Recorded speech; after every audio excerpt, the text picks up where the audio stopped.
Welcome to Campus. I'm Alan Shimp, and this is Campus Classic Movies. Today we're talking about Inherit the Wind. It's a 1960 Stanley Kramer film starring Spencer Tracy, Fredric March, Gene Kelly, and Dick York. The film is an adaptation of the 1955 play by Jerome Lawrence and Robert E. Lee. The story is a fictionalized retelling of the so-called Scopes monkey trial, really Tennessee v. Scopes. In 1925, John T. Scopes, a schoolteacher, was arrested for teaching Charles Darwin's theory of evolution in a Tennessee classroom, in violation of the state's Butler Act. The incident itself was minor, but the subsequent trial was important enough that famous lawyers Clarence Darrow and William Jennings Bryan were brought in to be the defense and prosecution respectively.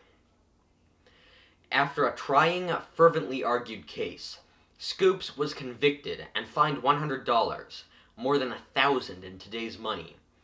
But the law was repealed and the conviction overturned on a technicality. Clarence Darrow became famous defending thrill killers Leopold and Loeb. Bryan was known for his high-profile political career and his Cross of Gold speech, as well as anti-Darwinist activism. The names of all the characters are changed. John T. Scopes becoming Bertram T. Cates, Clarence Darrow becoming Henry Drummond, and William Jennings Bryan becoming Matthew Harrison Brady, among other changes. The transcript of the case was publicly available by the time the play was written, but the authors chose to fictionalize the events. This seems an odd choice, given how obvious the parallels are, but there is an explanation. The film, in several places, alters or flat-out makes up events from the trial. The most blatant instance of this is that Cates has a fiancé, whose father is a pastor. The pastor says that Cates will be sent to hell, and his daughter asks her father to stop.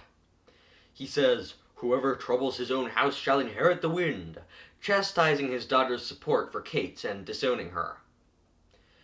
The pastor and his daughter had no real-life counterparts, and were created solely to make the pastor seem unfair, biasing the audience against the creationist side of the debate.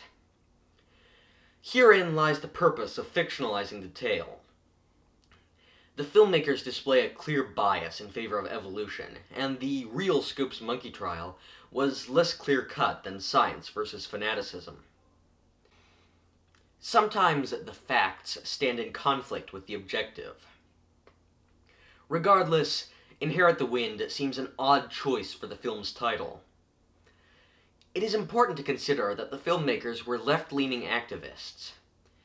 Stanley Kramer, the director, had been involved in other message films, such as Guess Who's Coming to Dinner and On the Beach. As such, the title makes more sense if you view it as an imperative. Lawrence and Lee are daring you to trouble your own house, to inherit the wind, in order to stand for a good cause.